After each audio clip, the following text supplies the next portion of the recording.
재밌으면서도 무서운 얘기인데요. 이 셀프 리플렉션이라고 자기 성찰이라는 겁니다. 융합되는 거죠. 생성하고 분석하고 생성하고 허깅 GPT라는 거는요. 챗 GPT가 중개자 역할을 해서요. 허깅 페이스에 있는 여러 개의 모델들을 연결해서 문제를 해결하는 겁니다. 아이디어가 좋죠? 다양한 인공지능 모델을 활용해서 최적의 답변을 준다라고 하면 그 얘기는 다른 차원의 얘기가 될 수 있습니다. 좋아요, 구독 부탁드립니다.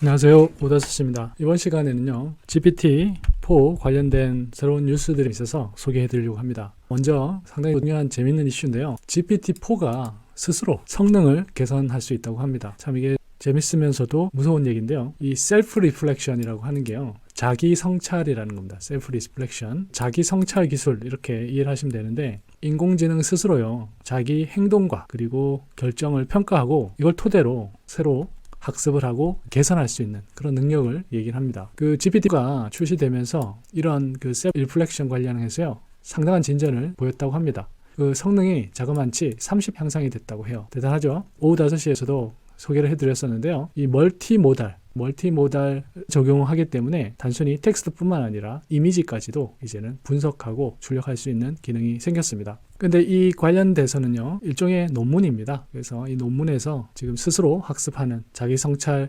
관련해서 연구를 했고요. 다양한 테스트를 했는데 훨씬 더 성능이 좋아졌다고 합니다. 이런 셀프 리플렉션 없이 했던 경우와 그 다음에 이걸 통해 이 셀프 리플렉션을 통해서 한 경우는 성공률이 확연히 차이가 난다고 합니다. 다양한 테스트를 했고요. 이게 이제 전체적인 결과표라고 이해를 하시면 될 것 같아요. 그래서 이 GPT-4하고 이 셀프 리플렉션, 자기 성찰을 탑재한 GPT-4하고 이렇게 비교를 하니까 0.67과 0.88 차이가 났다. 67대에서 80%로 향상됐다고 합니다. 그래서 예를 들어서 설명을 여기 잘하고 있는데요. 실제 사진처럼 보이는 사진을 생성하려고 하죠. 인공지능이. 우리가 미드전이나 스테이블 디퓨전 기술을 활용해서 이제 사진처럼 보이는 이미지를 만드는데요. 하나의 AI는 그런 생성을 하고요. 다른 AI는 그게 진짜인지 가짜인지 어디가 잘못된지를 이제 구분하는, 평가를 하는 거죠. 달리 얘기하면 GPT는 작가이자 편집자 역할을 동시에 수행한다고 합니다. 그래서 자기 성찰을 통해 결과물의 품질을 향상시킨다고 합니다. 우리가 그 인공지능이 생성한 이미지를 보면 손가락이라든가 잘못된 부분이 있지 않습니까? 그걸 인공지능이 또 찾아내는 거죠. 이 제너레이션,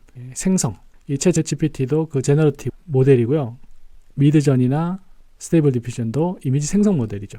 이제 수많은 이미지 생성 모델, 비디오 생성, 3D 생성 이런 기술들이 나올 텐데, 이런 생성 기술과 그 다음에 이런 분석 인공지능, 뭐가 틀렸는지를 찾아내는 걸 인공지능이 하는 거죠. 그러면서 과정을 통해서 30%를 향상시킨다고 하니까요. 이게 100%가 되면 어떻게 됐습니까? 이게 상당히 중요한 부분입니다. 우리 사람하고 이제 비슷해지는 거죠. 우리가 뭔가를 창작하고 그 창작된 결과물을 보고 반응을 하잖아요. 아, 이거 잘했다 못했다. 그런 식으로 반응을 하는 것처럼 인공지능도 그렇게 반응을 하는 거죠. 사람은 행위를 할 때 결과물로만 판단하지는 않잖아요. 그 과정에서 수많은 피드백을 받으면서 오류를 수정하는데요. 스포츠에서도 마찬가지죠. 공을 잡으려고 하면 공이 날아오잖아요. 그럼 손으로 공을 딱 잡기 위해서 여러 가지 손을 뻗고 그 공이 오는 그 위치와 손의 위치를 맞추는 그런 작업을 하는데, 그때 쓰이는 감각이 프리오셉션이라는 감각입니다. 뇌에서 계속 처리를 하는 거죠. 지금 공의 궤적이라든가 내 손이 나아가는 궤적을 맞추기 위해서 수정 작업을 하는데, 그런 것도 비슷한 거죠. 지금은 우리가 챗 GPT를 쓸 때 그 사이사이 과정은 우리가 컨트롤 못하지만 앞으로는 그런 부분도 개선이 되겠다, 예상을 해볼 수가 있습니다. 셀프 리플렉션 상당히 중요한 얘기인 것 같아요. 또 다른 중요한 뉴스가 있습니다. 이게 오토 GPT라는 건데요. 그러니까 자동 GPT죠. GPT-4를 이용을 해서요, 코드를 작성하고, 그리고 작성된 코드를 챗 GPT가요, 스스로 문제를 찾아내고 오류를 수정하는 그런 과정입니다. 이 관련해서요, 트위터 메시지가 있는데요. 여기에 보면 이제 영상이 있습니다.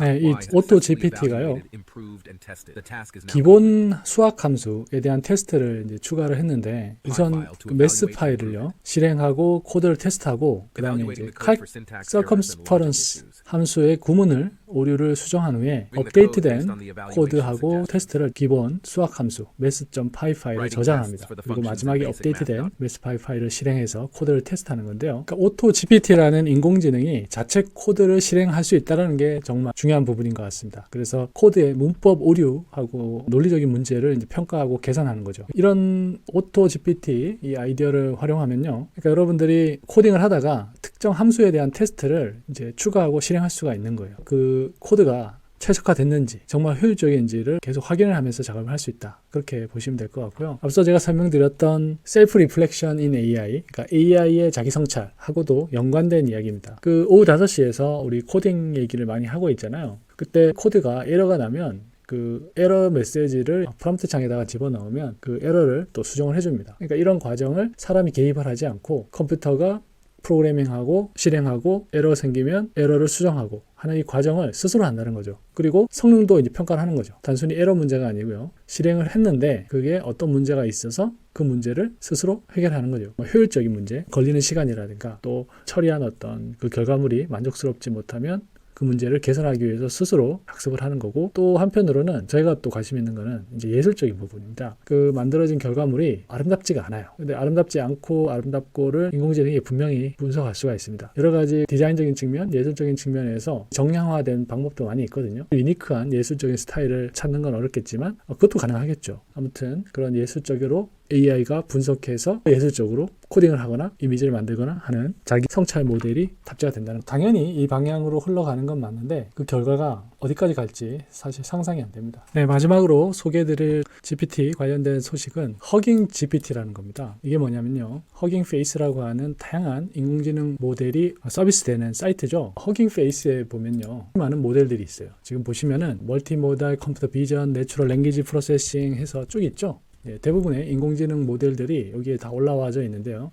허깅 GPT라는 거는요, 챗 GPT가 일종의 중개자 역할을 해서요, 허깅 페이스에 있는 여러 개의 모델들을 연결해서 문제를 해결하는 겁니다. 상당히 아이디어가 좋죠? 허깅 GPT에서요, 어떤 문제를, 태스크를 주게 되면 허깅 GPT는 보시는 것처럼 챗 GPT하고 허깅 페이스를 결합한, 융합한 모델이잖아요. 챗 GPT에서 일단 이 태스크를 처리를 하기 위해서 계획을 세웁니다. 계획을 세운 대로 모델들을 수집을 하죠. 어디에서요? 허깅 페이스에서. 그리고 태스크를 엑스큐션, 실행을 합니다. 그리고 결과물들을 모아서 리스판스를 하는 거죠. 그래서 다양한 태스크들을 처리할 수가 있어요. 허깅 페이스는 말씀드렸다시피 비디오를 분류한다든가 이미지를 처리한다든가 오브젝트 디텍션, 컴퓨터 비전 관련된 모델들, 그리고 내추럴 랭귀지 프로세싱, 자연어 처리 관련된 텍스트를 분류한다든가 음성을 인식해서 번역한다든가 이제 인공지능 그 관련된 내용들이 있는데요. 이 내용들을 다 활용하는 거죠. 그래서 우리 챗 GPT는 일종의 언어 모델이기 때문에요, 언어만 수행을 하는 겁니다. 그리고 GPT-4에서 다양한 플러그인을 이용을 해서 상용화된 앱들을 연동해서 하는 아이디어를 제시를 하고 준비 과정에 있잖아요. 비슷하게 이 멀티모달 기능, 이미지하고 비디오하고 3D 이런 다양한 매체 섞어가며 처리를 할 수 있는 챗 GPT다, 이렇게 이해를 하시면 될 것 같습니다. 이 기사에 보면요, 예가 있죠. 이 사진이 무엇을 말하는지, 얼마나 많은 오브젝트가